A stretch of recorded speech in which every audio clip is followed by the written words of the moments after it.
So, hi guys, and welcome to our discussion. Today, we are discussing the effects of peer pressure and alcoholism.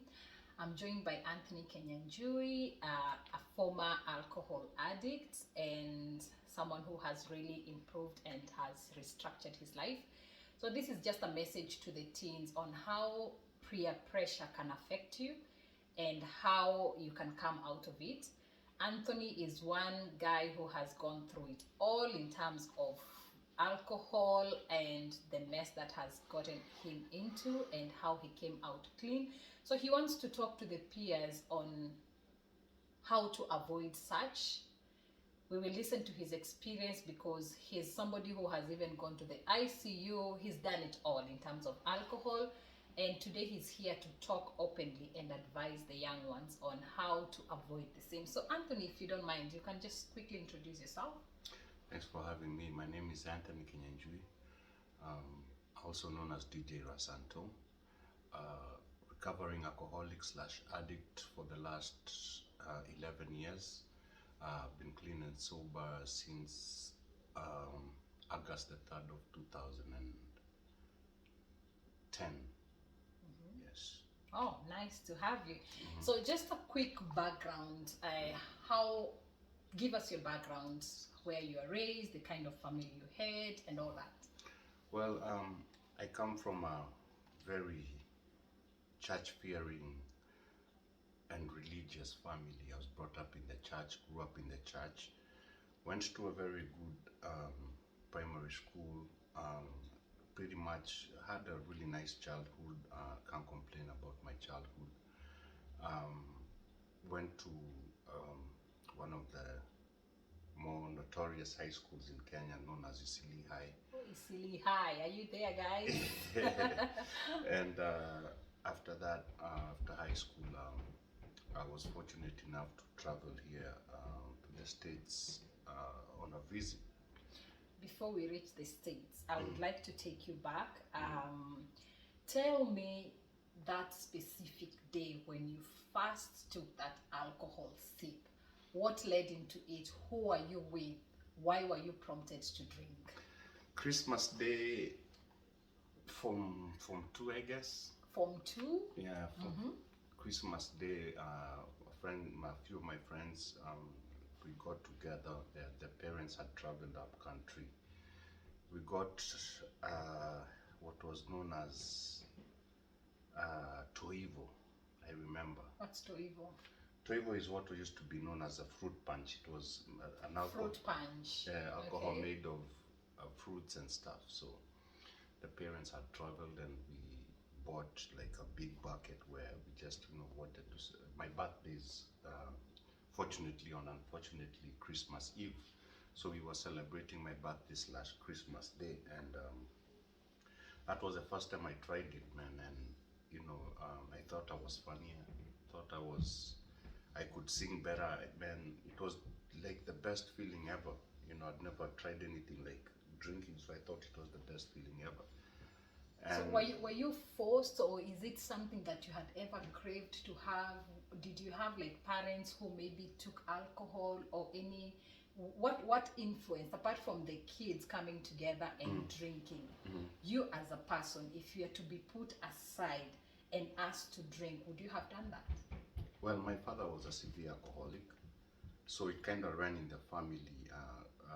My uncles, probably most of them were alcoholics. So growing up, drinking was norm. It was something that I saw growing up. So it wasn't really peer pressure. It's something I'd wanted to do. I peer pressure / growing around it, I'd say pretty much. Okay, so when you drank that day, you say it was the best feeling that you had. So give us your journey about alcohol. Did it continue? Did you drink the next day, or were you only waiting for special occasions? How did it continue? So with time, like every habit and with like every step in life or stage in life, there was progression. So that night I obviously didn't drink that much. So So that night I obviously didn't have the tolerance. So this is like I continued drinking through high school. Through high school, so you Yeah. were you sneaking drinks in school? I was in a day school, so in like a day school. so on my way home I could drink and I could sneak into the house. I could sleep and no one would know I've been drinking. Was it something? Sorry to cut you short. Was it something that other boys in school used to do as well? Basically high school. People do that. I will not talk much about that, but yes, at that point in time, a lot, we'd go to the raves in town, there was no pretty much control over that. So, So who used to buy the alcohol for you? I'd hustle. I'd hustle in high school. You'd hustle, get money, but who would sell it for you? Because you were underage that time. At that time, man, it was Kenya, so no one really cared what As long as you go to the counter and buy, no one everything really is cared, okay. so I could easily get it, So that continued, and again, like the first day was different from the second, because now with the progression, there was a lot of tolerance. So over an extended period of time through high school, after high school, I could drink more, and fast forward when I got to the States, the first few months, I couldn't really. Now I'm talking from a point of view where I drank everything that I couldn't really get drunk easily. So you had started becoming like a hard alcoholic. Yes, pretty much well on my way by the time I got here.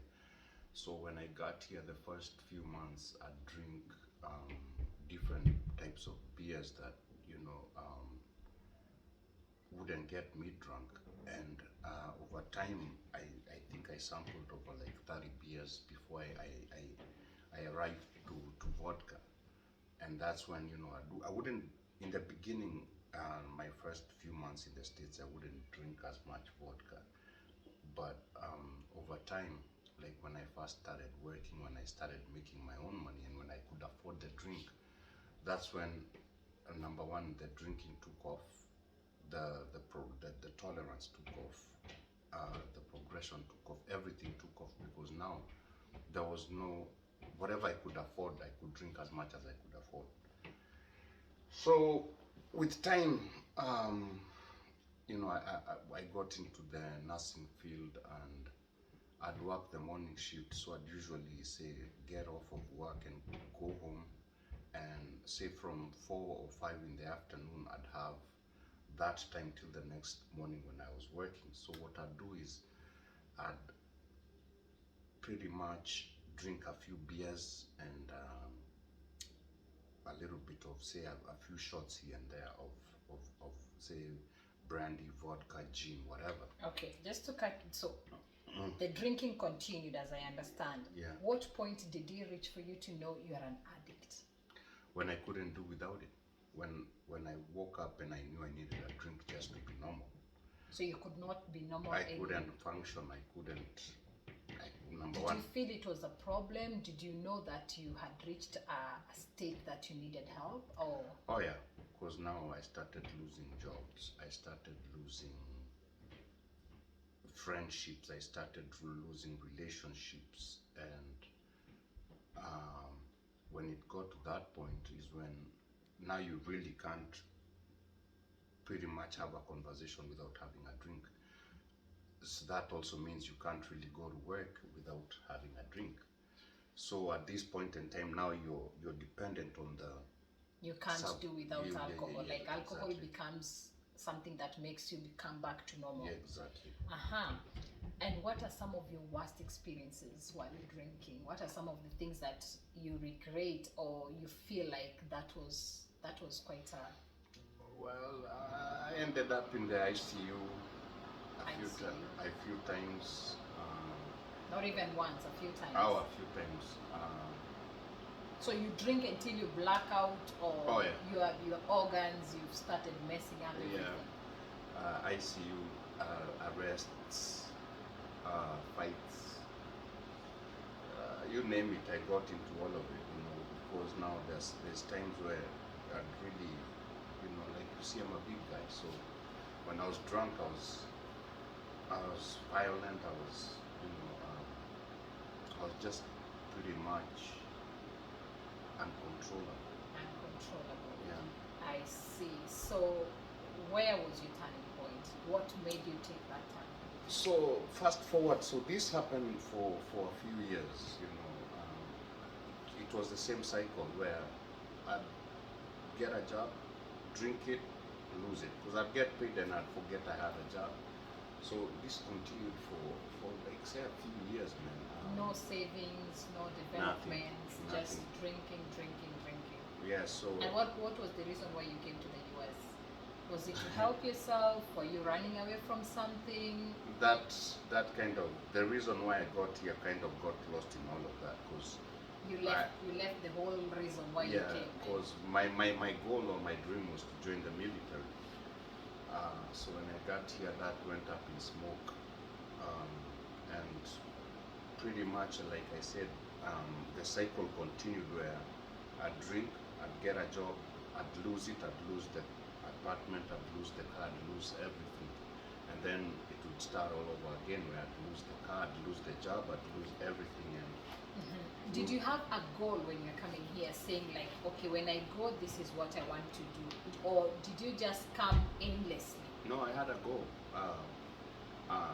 Like I said, when I was in high school, uh, I wanted I had a few things that I'd do in high school to get me money. So I was kind of really business oriented when I was in high school. So I wanted to further that. I wanted an education. I wanted to join the military. I wanted a lot of things. I had a lot of goals, in life, but Alcohol took over. the addiction took over, and that's when I pretty much, kind of lost my focus on everything. So yeah, we were on the turning point. What was your turning point? I ended up homeless. Homeless? Yeah, so So this is someone who has left Kenya to come and work in the US, help himself, have all the goals, but because of alcohol, everything has gone down the drain, and now you found yourself homeless in the United States. It's something not to be proud of, right? yeah. So okay, you found yourself homeless. Take us Actually, through. actually, the year that I quit drinking, beginning of that year. No, before you quit, I want to know what led to you quitting that drink. No, because one day, after so many, I said, cycles of losing jobs, losing friends, like they call it, when you get sick and tired of being sick and tired. So this had happened so many times. Man. It had happened so many times. I'd lost apartments, I'd lost cars, I'd lost myself, I'd lost my focus in life. Um, Mind you, this is almost like my 10th year of being in the States. I had nothing. 10 years, you've done nothing. Nothing to Nothing show to show for. for. Yeah, so it got to a point where I was like, something's gotta give. So, leading to the year that I quit, the year before, I had gotten, at that point in time, I was married to my ex-wife, and I got to a point where I got sectioned the year before. What they call a section 35 is like a forced rehab. Forced rehab. Yeah, so I had gotten sectioned the year before, and I was the section used to happen in a state prison. So pretty much I'd been in prison before, but for different stuff. But for this time I was there because of something that was I hadn't broken the law, pretty much. But I was there. I was in the same prison like with people that had. So it really sat differently when I went because of my addiction. So when I got there, I got to be there for 30 days, and I had so much clarity and so much reflection Because about there's no alcohol there. No, You no, found no, yourself in a it's- situation, forced rehab, Forced no rehab, alcohol, dry, you are with like- people who have done crimes, Yeah. you've not committed any, but because of the choice that you made of Yeah. drinking has led you to be in that position. Yeah, and so now I'm in uh, Bridgewater Street Prison in Massachusetts with, with 30 days of clarity. And for the first time in my life, I really had a clear mind to really reflect on my life and the choices that had gotten me there up to this point, right? So I get out, and first thing I do is, because I was really bitter and I was not ready to quit drinking at this point in time, is really bitter and really, before the section, um, like a few months before the section, I had a heart attack. Heart attack. Yes. My sister had found me like non-responsive, called 911. yes, and I'd been in the ICU for like 8 days, and then when I 8 days flat. Yeah, You don't no, know where you are no, because of alcohol. yes, couldn't woke up 8 days later. Pretty much, say I was there for 11 days in a coma, right? So I wake up, and like 2 or 3 days later they released me, and I go home, and the day they released me, I end up going to the liquor store. Like, Right from the hospital to the liquor store. Yeah, like I You get. had given up in life, right? Oh yeah, I get released, like say 2 in the afternoon. The nurse that actually releases me is the same nurse that now, like, so ex-wife comes home like at 5, finds me completely drunk and thinks that I had gone into cardiac arrest or whatever. So she calls the 911 and whatever. So the nurse that had released me The nurse who admitted you. is the nurse that admits me. And I remember she was Haitian, or she was from some Jamaican or whatever, but I remember her saying, man, you didn't come all this way to die in this country. You have Yeah, people who are looking for the opportunity to come. and you're here wasting it.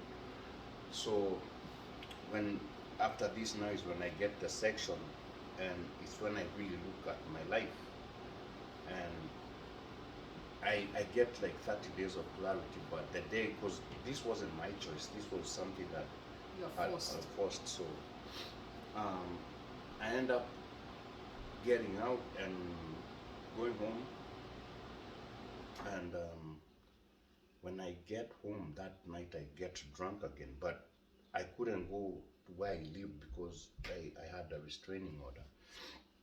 So I end up getting drunk for like 2 weeks straight, just couch hopping from my where I used to live, from people's houses, like from one couch to the next, whatever. So now you're just sleeping on top of people's car. Where you Yeah. drink is where you sleep. Yeah, exactly. People's cars.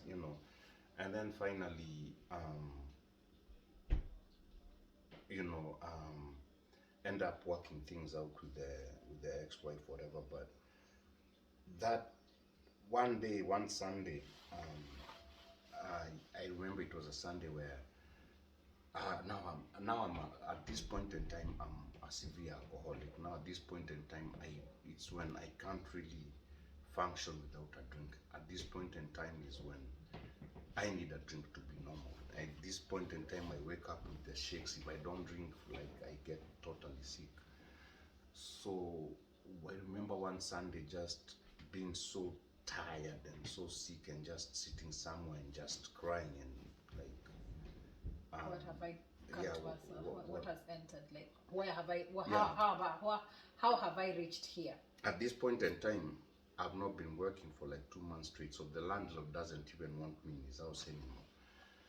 So, and that was going on. I had no job. I'd lost my car. I'd lost like relationships with my family. So I just end up crying one day, and I'm like, man, I need something to change, right? So finally and then I just, for some reason, remembered the clarity I had when I was in the forced rehab. Yeah, in the forced rehab, in the section. So I didn't tell anyone anything, and I ended up just, like wanting to change and wanting to be different. So after 2 months of me just continuously, mind you, when I'm these 2 months that I've been just straight up drinking, not working, not paying rent, not doing anything, the fire ambulance, I've been to the hospital like 5 times, like, because I'd get drunk, I'd pass out. The hospitals, the police were Everyone tired knows of me. you. Everyone pretty much knows me. Family, friends. Yes, everyone pretty much knows me, that, and at this point in time, I'd just gotten so tired of it. So I ended up losing my house. And so you yourself now started getting tired of it. the same life. I started realizing the friends this is too much. The friends that I had were not real friends. They really, all this time when I've been home and like jobless, no one wanted there anything for you. Yeah, so I had a come to Jesus moment, where I was so tired of all this. So I get kicked out of the apartment, like what was normal, but this time was different because I'd burnt all bridges, with my family, with friends, so no one wanted anything to do. So I end up homeless, and but by the grace, that is sufficient. They happened to be a family friend that worked in a rehab in a place called Passages in Worcester, CHL. So I ended up just going to him and telling him, what, or whatever happened at that point in time. He either told me something, or I told him about what I was feeling, and he ended up checking me into the detox. And after all those many years of drinking, I finally gave up my will, because now I couldn't do it by myself. So this time it's you willing to give up on drinking. Yeah, so I ended up getting into the detox, and that was August the 3rd. So it started something like fun, enjoying, Yes, until it reached a point it was now a mess It that was you a couldn't mess. get. What would be your message to people who have reached the stage that you are? People who are, like someone like me, I'm an occasional drinker. And I tend to look at people who drink so much as people who are losers, people who are failures in the society. Like, I might be misjudging them. I might not be looking at the picture the way you would look at it, because you're in that position one time. What would be your message? Do you think these are people who are struggling to be out of where they are, or what would you say about that? Yeah, by all means. No one chooses to be an alcoholic. No one chooses to. You find yourself going inside. No one without wants to wake up realizing. and be an addict. No one wants to wake up and be homeless. No one wants to wake up and. So to avoid that, what would you advise someone who has not Just reached there? if you have reached there and you're in the States, or you're in Kenya, or wherever you are in the world, there is always someone willing to help. There's the program of AA, which is really non-judgmental, because that is what saved my life. That plus also your will, you wanting to change. You have to work on yourself. You wanting to despite change. other people helping you. Yeah, you also have to want So to those change. people who are drunkards out there and they're willing to change, it has to come from them. It has to come from Not within. the society pushing them to change. No. Because like when society pushed me and when I was taken, it didn't work for me. So pretty much it has to come from within. It has to come from someone who, is sick and tired of being sick and tired, because the funny thing is, when I got sober is, my first year is, when I first got sober, I remember a guy who had seen me come into the program of AA, who had seen me going through the whole process, and I was so proud that I had a year sober, and he told me, you shouldn't be so happy, because this might be the only coin you ever get. And from that day, What does that mean? So when you're in the program of AA, you get coins for however sober you are. You get say a 24-hour coin. You've been sober for 24 hours, you get a coin for Oh. a month. Okay. If you've been sober for a month, you get a coin for 6 months, 7 months, 8 months. You get. So you got a coin for 1 year. I got a coin for 1 year. That was a milestone. That was a brilliant. I was really excited, and the guy told me, man, just don't be so excited because this might be the only coin you ever get. Meaning that you might go back. You might go back, so there's nothing to celebrate. The funny thing is, I never went back for any other coin, and I've been sober to this day. Because that really, told me that, in a nutshell, what he said was sobriety is something you have to work on every day. You have to work on every day. To this day, there's days where,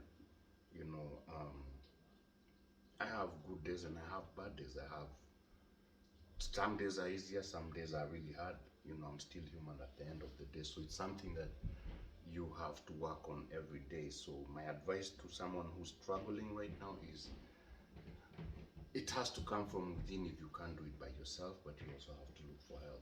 You have to look for help. That's good. So you were drinking for 10 years, and out of those 10 years, we've had you've lost in the cars. States. Yes, in the States. That's in this. You're not even counting in Kenya. No, Kenya. So it was longer than 10 years. Yeah. And in those 10 years, you mentioned of losing your car, losing your house, losing your job, losing friends, losing family, relationship, your marriage kind of was affected.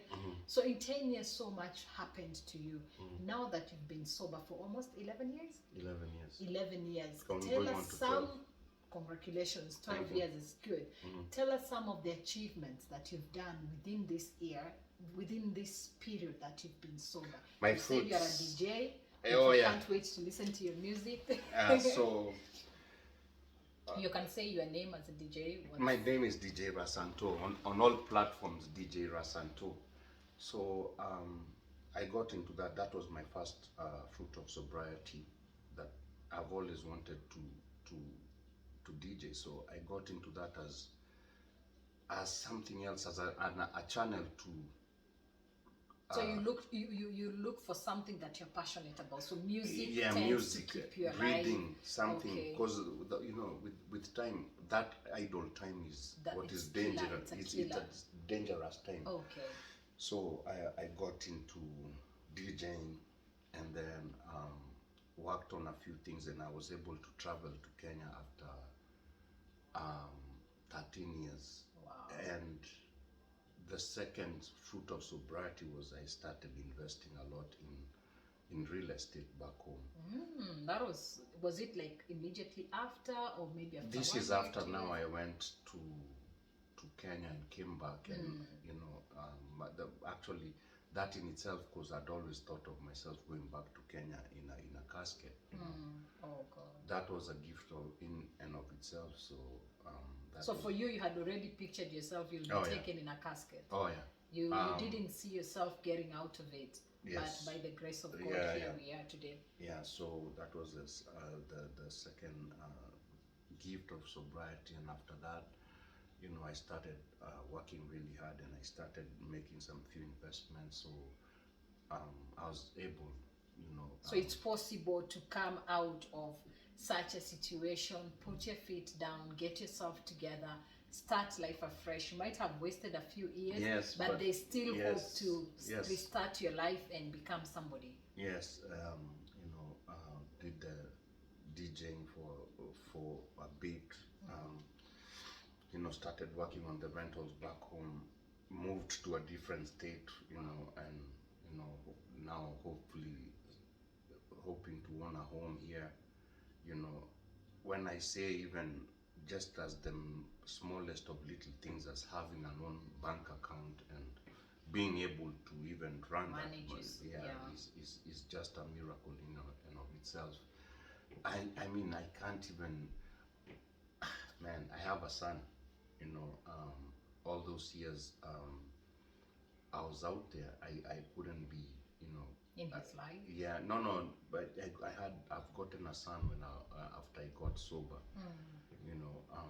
He is the one that I live for, because I can't really think of what my son would think of me if he found me as a drunk, you know. Man, my worst day sober can't be compared to my best day drinking. Oh. Yeah, so I mean, there's so much that I've achieved when it comes to relationship wise, when it comes to, mentoring the youth. We just had a loss of a nephew like 2 years ago, who in the States committed suicide. Oh, sorry. So with that also, now I became what I'd say an advocate for the youth. So if we have anybody out there who is struggling, or a parent who is really going through hard time, they can always reach out to you. On my You are platforms, able yes. to talk. Teens who maybe are not comfortable to talk to their parents, Yes. they can come to you, disclose themselves, that this is what I'm going through, and you will help them along. Oh man, I've been there, done it. Oh, okay. Yes, so with that comes a lot of experience. Yeah. Harsh life experiences and lessons which I apply and give to the youth to this day, Which is very good. So it's been a journey where there's been a lot of losses yet a lot of gains. So I can't really complain. Okay. Thank you so much for joining us today. This is someone who has gone through hell and back in terms of alcohol, and he's ready to talk to the peers in terms of how to avoid being in such situations and how to help themselves get out of any bad situation they're in. Thank you so much, Rasanto, for joining us, guys. Thank you for having me. It's been a pleasure for you to join us today, and we hope to have more discussions on similar platforms. Just to give a closing remark, when you're drinking, you said you started while you're in Form 2, just to take you back. Did your parents ever realize you're drinking, or what would be your advice to parents who are not aware of what their kids are doing behind their back? Should parents try to monitor their kids' behavior, or how would parents protect their kids from doing what you're doing in high school? Subconsciously, someone picks up what is in their environment, right? Like, if you grow up, like in my case, I grew up seeing my dad being a drunk, so I knew that was Okay. right? So subconsciously, what you're teaching your kid is that drinking is okay. Like here in the States, for example, is the same fridge that people put their food in Is where the alcohol is. So when the kid opens that fridge and sees a beer, he thinks that's okay. When I grow up and when I'm of age, I can drink that. So when my advice would be to kind of not stop, but subconsciously know that you're teaching the kids, and when you're drunk and when you have the kids at the parties and the stuff, you're teaching your kids it's okay to drink. You're teaching your So kids. you can tell them this drink is okay, but you teach them how to do it responsibly. I don't know whether there's anything called responsibly when it comes to drinking, but